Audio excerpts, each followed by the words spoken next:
जय हिंद साथियों, स्वागत है आप सभी का हमारे YouTube चैनल अवतार स्टडी में। मैं आशुतोष आज आपको पढ़ाऊंगा ट्रेन का टॉपिक 3। आज जब कोई व्यक्ति और ट्रेन दोनों गतिशील होते हैं तब ट्रेन की लंबाई या कितने समय में ट्रेन व्यक्ति को पार करेगी, इस तरह के प्रश्न हम आपके लिए लेकर आए हैं। यहाँ से बहुत सारे प्रश्न एग्ज़ाम में पूछे जाते हैं। तो चलिए बिना देरी करते हुए बढ़ते हैं अपने प्रश्नों की ओर और सीखते हैं आज का टॉपिक। आपके सामने प्रश्न है। पहला प्रश्न, एक रेलगाड़ी 45 किलोमीटर प्रति घंटे की चाल से चल रही है तथा एक आदमी 5 किलोमीटर प्रति घंटे की चाल से विपरीत दिशा में पैदल चल रहा है। यदि रेलगाड़ी आदमी को 18 सेकंड में पार करती है तो इसकी लंबाई होगी। बहुत ही लाजवाब प्रश्न है। देखिए, एक ट्रेन इधर से जा रही है और इधर से व्यक्ति आ रहा है, तो दोनों की स्पीड क्या होगी? जुड़ जाएगी। जी हाँ, क्योंकि विपरीत दिशा में स्पीड जुड़ जाती है।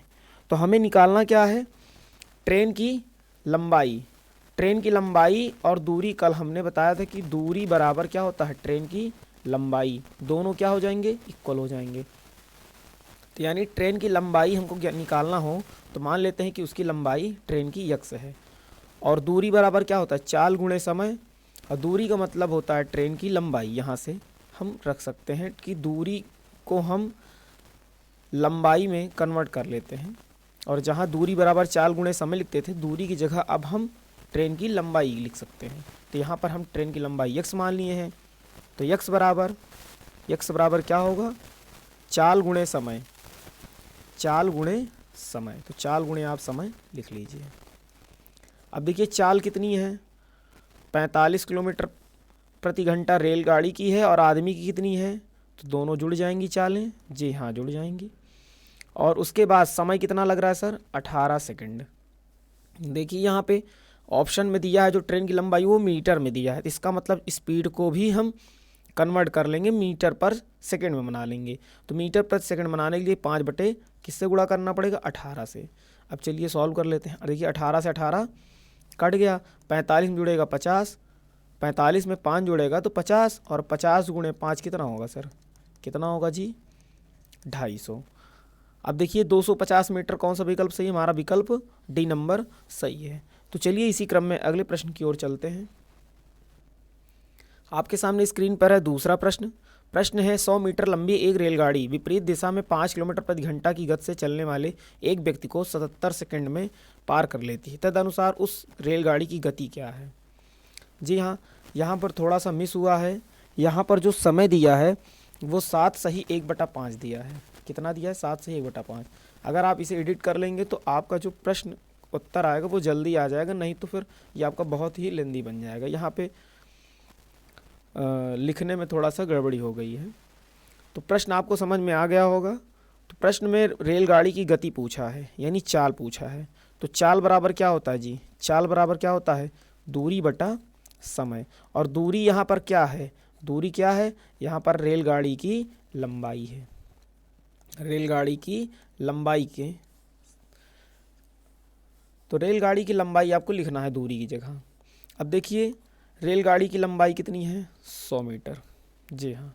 उसके बाद समय देखिए, समय कितना है? 7 सही 1/5, यानी 5 सत्ते 35, 1 36/5। अब 36/5, अब 5 न नीचे लिखकर हम अंश में लिख देते हैं, क्योंकि 5 का गुणा ऊपर ही हो जाएगा। जाहिर सी बात है, आपको समझ में आ गया होगा यहाँ तक। फिर उसके बाद देखिए कि यहाँ पर जो स्पीड दिया है, चाल दिया है, वो 5 किलोमीटर प्रति घंटे की गति से चलने वाली एक व्यक्ति को। अब देखिए चाल क्या है? अब ट्रेन की चाल क्या है यहाँ पर हमें पता ही नहीं है। ट्रेन की चाल तो हमें निकालना है, तो उसकी चाल यक्स मान लेते हैं और विपरीत दिशा है दोनों की। तो और व्यक्ति की चाल कितनी है? 5 किलोमीटर। तो हमने सारा चीज़ यहाँ पे रख लिया। दोनों की चाल क्या होंगी? आपस में जुड़ेंगी। तो ट्रेन की चाल हम मान लेते हैं कि यक्स किलोमीटर, जिसे हमने निकालना है, और इधर आपका ये 5, और यहाँ पे 100 मीटर पर सेकंड आपका ये 100 मीटर क्या है? ट्रेन की लंबाई है। मीटर पर सेकंड नहीं बल्कि मीटर ही होगा। और यहाँ पर आपका 36/5 ये सेकंड जो है आपका गुणा हो गया। अब देखिए यहाँ पे जो चीज़ हमने रखी है दूरी बटा समय, ये मीटर पर सेकंड में रख उठा है, तो ये हमें बनाना है किलोमीटर प्रति घंटे में। तो किलोमीटर प्रति घंटे में बनाने के लिए क्या करना पड़ेगा, 18/5 से गुणा करना पड़ेगा। कितने से, 18/5 से। तो चलिए सॉल्व कर ले। 5 से 5 कट गए, 18 दूनी 36, और 2 का भाग होगा 100 में, तो 50 आएगा। और जब 5 इधर आएगा तो x बराबर क्या हो जाएगा, 50 + 5, नहीं 50 + 5 नहीं, ये इधर आएगा तो क्या हो जाएगा, माइनस में हो जाएगा। तो आप यहाँ माइनस कर लीजिए। तो 50 में 5 गए, कितना आएगा सर, आ जाएगा आपका 45 आ जाएगा। कितना आ जाएगा, 45 किलोमीटर प्रति घंटा। अब देखिए विकल्प हमारा कोई मिल रहा है, जी हाँ, विकल्प हमारा ए नंबर मिल रहा है। यहाँ पर हमारा विकल्प का चयन ए होगा। तो चलिए बढ़ते हैं इसी क्रम में अगले प्रश्न की ओर। बिल्कुल घबराना नहीं है आपको, और ना ही कोई भी परेशानी है इस तरह के प्रश्न में। बस आपको समझना है कि क्या पूछा गया, उसी हिसाब से हम करेंगे। देखिए विपरीत दिशा में है तो दोनों की चाल जोड़ना है। देखिए मैंने दोनों की चाल जोड़ी है, और रेलगाड़ी की नहीं पता था तो रेलगाड़ी की निकालनी थी, उसे x मान लिया गया। जी हाँ। तो चलिए बढ़ते हैं अगले प्रश्न की ओर। अब आपके सामने स्क्रीन पर है तीसरा प्रश्न। तीसरा प्रश्न भी पढ़ते हैं, क्या पूछा गया है उसी हिसाब से हम सॉल्व कर लेते हैं। अब देखिए प्रश्न है, 270 मीटर लंबी एक रेलगाड़ी 25 किलोमीटर प्रति घंटा की रफ्तार से चल रही है। 2 किलोमीटर प्रति घंटा की रफ्तार से विपरीत दिशा से आते हुए मनुष्य को वह कितने समय पार कर लेगी। व्यक्ति कैसा है, यहाँ पे विपरीत है। समान दिशा होता तो दोनों की चाल क्या होती, घट जाती, लेकिन विपरीत दिशा में होती है चाल, तो दोनों को जोड़ देना है। ये बात याद रखना। कितने समय में पार करेगी, तो समय बराबर क्या होगा, दूरी बटा चाल, और दूरी का मतलब यहाँ ट्रेन की लंबाई, लंबाई बटा स्पीड। चलिए लिख लेते हैं। तो हमें समय तो निकालना है। लंबाई कितनी है ट्रेन की, 270 मीटर है। स्पीड कितना है, दोनों की चाल जुड़ेगी, जी हाँ, 25 ये 2 ये, कितना हो जाएगा सर, 27 किलोमीटर, 27 किलोमीटर प्रति घंटा। अब देखिए यहाँ पे हमें निकालना है सेकंड में। अब चाल दिया है किलोमीटर प्रति घंटा में, यानी कि मीटर पर सेकंड में रखना है। जी हाँ, तो मीटर पर सेकंड बना लीजिए। 5 बटे कितने से गुणा करना पड़ेगा, हमने बताया कि मीटर पर सेकंड में 5/18 किलोमीटर प्रति घंटा में बदलने के लिए 18/5 से गुणा। तो 5/18, 18 नीचे ना लिखकर अंश में लिख देते हैं, क्योंकि बाद में 18 अगर यहाँ पे लिखेंगे तो यही तो ऊपर जाके गुणा हो जाएगा, तो इसीलिए। तो अब देखिए सॉल्व कर लीजिए। 27 से 270 कटेगा 10 बार जाएगा, और 5 से कटेगा 2 बार, 18 दूनी 36, यानी कि समय कितना आया सर, समय आ गया 36 सेकंड। देखिए कोई विकल्प हमें मिल रहा है, जी हाँ, विकल्प हमारा ए नंबर सही है। उम्मीद है आप सभी परीक्षार्थियों को यहाँ तक के प्रश्न बहुत ही अच्छे समझ में आया है। जिन परीक्षार्थियों को थोड़ा सी भी कोई समस्या है वो वीडियो को दोबारा देख लें, या तो फिर आप कमेंट करके हमें बताएं कि कहाँ पे हमें समस्या हो रही है सर। तो चलिए बढ़ते हैं अगले प्रश्न की ओर। अब आपके सामने स्क्रीन पर है चौथा प्रश्न। प्रश्न पढ़ते हैं फिर सॉल्व करते हैं। एक ट्रेन 40 किलोमीटर प्रति घंटा की रफ्तार से चलती है। एक आदमी 25 किलोमीटर प्रति घंटा की रफ्तार से समान दिशा में ट्रेन के चल रहा है। जी हाँ, अगर व्यक्ति इधर जा रहा है तो ट्रेन भी इधर जा रही है, दोनों लोग एक ही दिशा में जा रहे हैं। यदि ट्रेन 48 सेकंड में उस आदमी को पार करती है तो ट्रेन की लंबाई, जी हाँ, ट्रेन की लंबाई आपको निकालना है। तो चलिए निकाल लेते हैं। तो चाल बराबर क्या होता है, चाल बराबर दूरी यहाँ पर नहीं लिखेंगे, लंबाई लिख लेंगे, ट्रेन की लंबाई,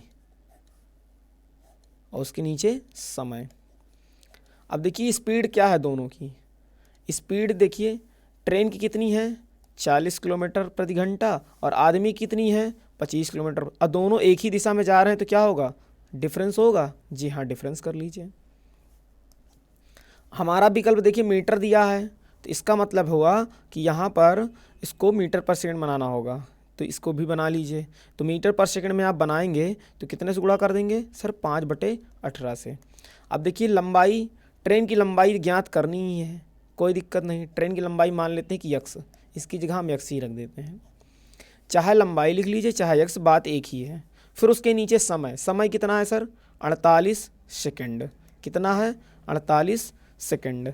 अब देखिए इसमें कोई भी यूनिट आपको चेंज करना नहीं, ये देखिए पहले से ही मीटर पर सेकंड में इसको बना लिया, ये सेकंड में था ही, कोई दिक्कत नहीं। अब चलिए सॉल्व कर लेते हैं। छात्रिक 18 और 6 8 48 हो गया। और यहाँ पे ये डिफरेंस निकाल लीजिए, कितना आएगा सर? डिफरेंस आपका 40 में 25 के 15 और 15 गुणे 5/3 और ये इधर से 8 को ऊपर अंश में गुणा हो जाएगा। 3 पचे 15 पचम 25 अट्ठा 200। देखिए कितना आया सर? 200 मीटर। देखिए विकल्प हमारा कौन सा सही है? विकल्प हमारा डी नंबर सही है।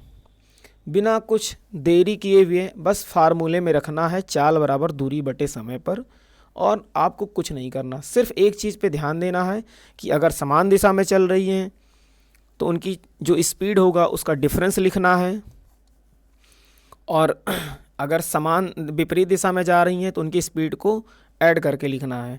और बस एक चीज़ का और ध्यान देंगे, जो यूनिट होगी, जब यहाँ पर मीटर है तो यहाँ पर लंबाई भी मीटर रखिए, अगर यहाँ किलोमीटर प्रति घंटा है तो आपको दाएं साइड यहाँ पे समय को घंटे में रखिए। बस इतना सा काम करना है और इसमें कुछ नहीं करना, आपका आंसर फटाक से आ जाएगा। तो चलिए बढ़ते हैं आज के अंतिम प्रश्न की ओर। प्रश्न पढ़ते हैं, फिर कैसे सॉल्व होगा इस पर हम पूरा फोकस करेंगे, क्योंकि यह अंतिम प्रश्न है। आपने 4 प्रश्न में सीख लिए होंगे और यह अंतिम प्रश्न है। अगर कुछ बचा खुचा है तो आज इस पर सीख लेते हैं, इस प्रश्न में। अब इसके बाद कोई प्रश्न नहीं है। तो चलिए प्रश्न की ओर चलते हैं। तो प्रश्न है 110 मीटर, प्रश्न है 110 मीटर लंबी एक ट्रेन विपरीत दिशा 6 यहाँ पे कुछ मिस हुआ है क्या? 6 सेकंड 6 प्रति किलोमीटर घंटा के दौड़ से आते हुए एक व्यक्ति को यहाँ पर 6 सेकंड में लिख लीजिए में गुजर जाती है। ट्रेन की गति यहाँ पे होगा 6 किलोमीटर प्रति घंटा। कुछ मिस हुआ है, बस यही समझ लीजिए। प्रश्न है, फिर से देख लेते हैं। 110 मीटर लंबी एक ट्रेन विपरीत दिशा में 6 किलोमीटर प्रति घंटा के दौड़ कर आते हुए एक व्यक्ति को 6 सेकंड में पार करती है। ट्रेन की गति क्या है? तो क्या होता है? चाल बराबर क्या लिखेंगे? लंबाई बटे क्या होगा? समय। और हमारी चाल देखिए यहाँ पे चाल, अब देखिए ट्रेन की चाल और दोनों की चाल देखिए क्या है? विपरीत दिशा। तो विपरीत दिशा तो यानी मान लेते हैं ट्रेन की गति निकालना है आपको, तो ट्रेन की गति आप मान लेते हैं कि यक्स मीटर है। जी हाँ, तो आप यहाँ से रखिए चाल, तो चाल सबसे पहले रखिए, चाल को दोनों को जोड़ना पड़ेगा। चाल को यहाँ पे x किलोमीटर नहीं सर, ट्रेन की लंबाई तो दी हुई है। जी हाँ, ट्रेन की लंबाई, इससे कुछ नहीं मतलब है, पहले रख लेते हैं तो फिर समझते हैं क्या बचा है, अब क्या करना पड़ेगा। अब देखिए चाल रखना है तो दोनों की चाल को रखना पड़ेगा, विपरीत दिशा है जोड़ दीजिए, तो 6 है। मान लीजिए यहाँ पे चाल किसकी किसने रखना है? रेलगाड़ी की भी रखना है और व्यक्ति की चाल रखना है। तो दिया क्या है सर? दिया क्या है? दिया है आपको व्यक्ति की दौड़कर व्यक्ति की चाल दिया है, तो हम व्यक्ति की चाल मान लेते हैं 6 किलोमीटर प्रति घंटा रखते हैं। रेल की हमको पता ही नहीं है, तो रेलगाड़ी की चाल मान लेते हैं कि यक्स, रेलगाड़ी की चाल मान लेते हैं कि यक्स है। और यहाँ पर ये यक्स रख दिया और ये 6 किलोमीटर प्रति घंटा व्यक्ति का रख दिया, दोनों चाल मैंने रख दिया। और चालों में कुछ नहीं करना क्योंकि किलोमीटर प्रति घंटे में आंसर लाना है। जी हाँ, तो किलोमीटर तो सारी चीज़ों को किलोमीटर प्रति घंटे में ही रखना है। जैसे लंबाई है 110, लंबाई क्या है? 110 मीटर है, और यहाँ पर देखिए समय कितना लग रहा है? 6 सेकंड। तो इसको भी तो आपको किलोमीटर प्रति घंटा बनाना होगा, तो किलोमीटर प्रति घंटा बनाने के लिए क्या करना पड़ेगा? 18/5 से गुणा करना पड़ेगा। जी हाँ, 18/5 से आपको गुणा करना पड़ेगा। तो चलिए सॉल्व कर लेते हैं। छात्रिक 18 और इधर से कट जाएगा, 5 दूनी 10 और 5 दूनी 10, 22 तियाँ कितना हो जाएगा सर? 66 हो जाएगा। तो यक्स प्लस 6 बराबर 66। अब देखिए यक्स का वैल्यू निकालने के लिए क्या करना पड़ेगा? डिफरेंस इधर आएगा तो डिफरेंस हो जाएगा, तो आपका आएगा 60। और आपने यक्स किसको माना था? यहाँ पर ट्रेन की गति को जो माना था वो गलत हो गया था। पहली बार आपको बता दिया कि यहाँ ट्रेन की गति दिया है तो इसको मानने की कोई ज़रूरत नहीं है। यहाँ पर मैंने रेलगाड़ी की स्पीड को माना था, तो रेलगाड़ी की चाल आपकी आ गई। जी हाँ, अब देखिए विकल्प हमारा कौन सा मिल रहा है? विकल्प हमारा सी नंबर सही है। देखिए इस प्रश्न में कुछ करना नहीं था, ना हड़बड़ाना है ना कोई गलती करना, बस ध्यान से पढ़ना है और जैसे जैसे कहा जाए प्रश्न वैसे ही फार्मूले में रख देना, आपका उत्तर आ जाएगा। तो चलिए सर वीडियो को यहीं ओवर करते हैं। बहुत बहुत आप सभी का धन्यवाद। जय हिंद।